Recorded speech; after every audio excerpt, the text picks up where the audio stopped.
Welcome to Design Diary, the podcast where you get to look inside my board game design notebook as well as what's going on inside my head. We look at a new word each day from the sense of mechanics, tone, theme, or inspiration for a full game. Today's word is... Unbeknownst, happening or existing without the knowledge of someone specified, usually used with to.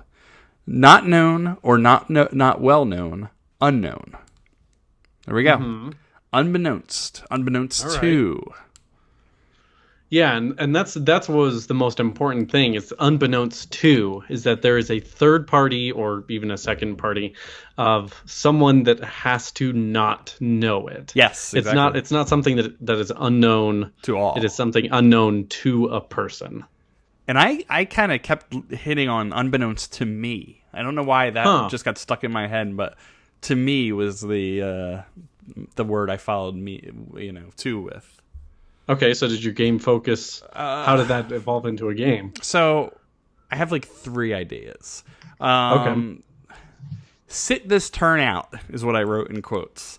Was where one player is out of the game.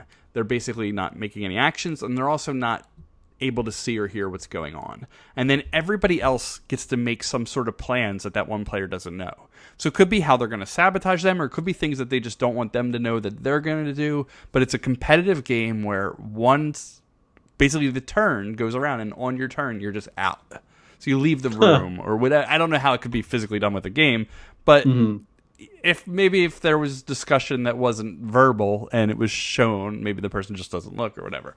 But I was trying to think of what happens if there's 5 players, one of them is out. We do talk about all these things, and then we do them, maybe once, and then the next person is out. What's neat there is you have one person who's new and one person who's gone, and you have to start lying a little bit because you don't want to talk about what you did when the one was out, because they're now getting this information. So there's this. I'm trying to figure out how that would play out, and I feel like there'd be a really interesting half-truth things going around in this circle, and like who's lying and who's going along with somebody and who's ratting somebody out right in front of somebody, and I don't know. So I was trying to think of how that could work and what that means and where the truth and the lies kind of would happen. Interesting. That's kind of happening with the 18-card hidden role game that I'm designing right now. Very interesting. Where you deal out all these cards, you look at them, put them face down, and then on your turn, you pick someone else's card. So you know what card you took from them. They don't know what card of theirs is missing. Okay. And then you can put that card in any of these 3 piles, and you can lie about what you saw or what, you can lie about what you saw, what your card is, or you could lie about what cards you had initially. And so when they take cards, I don't know, something happens. So, that's like, but yeah, like my line that unbeknownst to me was sort of like that with just like a Hanabi style thing where I don't know, but it's unbeknownst to me. Yeah. Oh man, I've been trying to get some kind of Hanabi style turn cards out game, and it is it's because everyone has that information except you. Yeah, and so cool. how do you make that work so that there's this amazing amount of knowledge? The majority of people know these cards. It's just that the person who has to act doesn't know. Well, it's interesting because there was a time, and we're probably going back like 3 or 4 years, where it's kind of like now, like people have a game and they're like, well, we need to make it a little meatier, and they'll say, all right, well, instead of drawing cards, you draft cards. And it's just like, well, where's that coming into play? Like, why are you drafting cards, and what's important about me seeing a card and passing it to you? And it's like, well, right. I just wanted to give it a little bit of more meat to it. So for a couple of years ago, there was we're just going to flip the cards around, and like so many like prototypes that I saw did that, and it had no connection to the game, and like it was so secondary, and I feel like it needs to be the most important thing. Right. Yeah, in Hanabi it has no explanation on why you can't see your own cards. Yeah, so it's also a game about fireworks. Yeah, that's a good point. So I'll tell you my other idea if you want before. Okay, yeah, go ahead. So my other one was very different, and I don't even know how to pull this off, and it's really just Unbeknownst is one part of a bigger picture. And I said it was like a whimsical storytelling sort of game, but it was done through gaming. And what it was essentially was almost like a Mad Lib of a turn, where you have a bunch of cards and someone's going to say, read this little Mad Lib thing out and fill in the blanks with their cards. And it was, the line that I had was, unbeknownst to player 2, there was a dragon to the west. And what that means is, way before that happens, I pass out cards that say, prepare for dragon to everybody but player 2. And then later in the game, they all know about this and they're all arming up or whatever they're doing. I say, unbeknownst to player 2, there was a dragon to the west. So now player 2 learns there's a dragon to the west, but we all knew the entire time. And the Mad Lib part of it is, unbeknownst to blank, where you're going to fill in somebody, there was a blank, which is a card, and then a location on the board. So it can be different every single time you play. Unbeknownst to all players but me, there was a treasure chest on the south end. But then I thought of all these other like prompts that need a card and a player associated with it, and it was just a fill in the blank Mad Lib style prompt to a turn, but done in a evolving story sort of way. And I couldn't think of any other examples as I was doing this, but it would just be like, on the third turn, and it would be on the blank turn, and you fill in this with some sort of card or number or whatever. So-and-so does something. And it's sort of storytelling, but it's not. I mean, you're really just playing cards to it. Mm-hmm. And that's where I got with it. I mean, that sounds a lot like Spyfall, where everyone knows where they are, except for the spy. Yeah, that's perfect for this word. Yeah, so the problem I have with Spyfall is that like it is moments, it is majority silence, one person asks a question and then an answer, and then it is silent until the next turn, and it is so frustrating. Is that how you guys play? We are very loud. I mean, you're really loud. Like, I'm always afraid of like giving away too much information because it needs to be secret.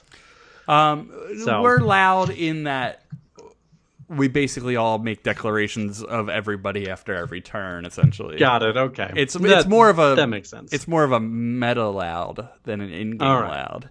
That makes more sense. But that's that's like my big thing with Spyfall is that there's one map of all the locations on the board, and the only person who needs to see that is the spy. So I'm watching people's eyes, and the game is broken at that point.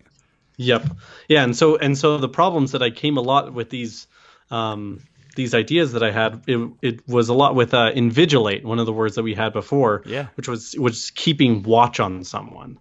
And so I wanted to make sure that you could hide information for sure so that it couldn't inadvertently be seen by someone when it is supposed to be unknown to that person. That's good, yeah.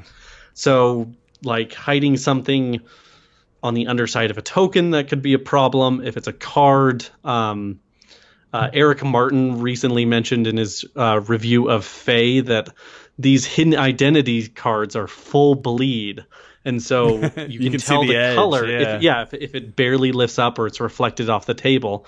And so this information needs to be airtight. And so I was thinking of like writing messages. So it's words that you would have to read so that if you saw it in a flash, you wouldn't be able to interpret what it meant.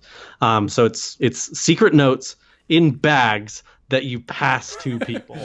So the one little thing with secret notes is that if you've ever watched Match Game, it's like I watch to see how many letters they write. So with a secret note, you just need to write more than you just got to keep writing. And I see people on Match Game will do it. They'll just keep moving their hands, and then they wrote "wow" or like a little tiny word. But there is sort of that issue with secret notes, but it's very easily if a player is smart enough, they're going to avoid it.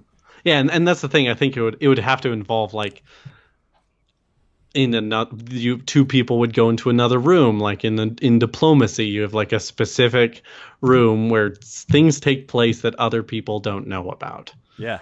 But in all these cases, you know something. you know that one person has information that you don't. If you're passing a bag to someone, you know that they're working together. Like, it is so tough to keep someone out of the loop of entire phases of the game and keep it still interesting to that person without it, I don't know, almost feeling personal. Because that's like Dead Last. Dead Last can get crazy personal because you aren't in on something that everyone else is. That's neat. Yeah. So knowing you're not in versus not knowing that's a cool distinction and a very different game. Mm-hmm. That's what I had. I wonder if there's a specific theme. I mean, can you think of a game that used a draft in that way? And Dead Last might even do it, but where in the passing of cards, you're not passing, to take things and give people the junk. You're passing to give information. I'm sure it's been done a ton of times. I'm just trying to think of an example where you're passing to share information more than to not share. Than to take it away. Yeah. Yeah, so like in Citadels, cards disappear, but you don't know who took what. Yes. But that'd be interesting if like cards kept appearing in the hands that you kept on passing. Yeah, or even the draft, you add every turn instead of take. So you have your hand, and the draft starts with one card being passed. And then another, like I'm just inverting a draft and I'm trying to imagine this in my head, and it's like it's breaking my brain right now. Interesting. Yeah, I don't know. That's cool though. Did you have a third idea?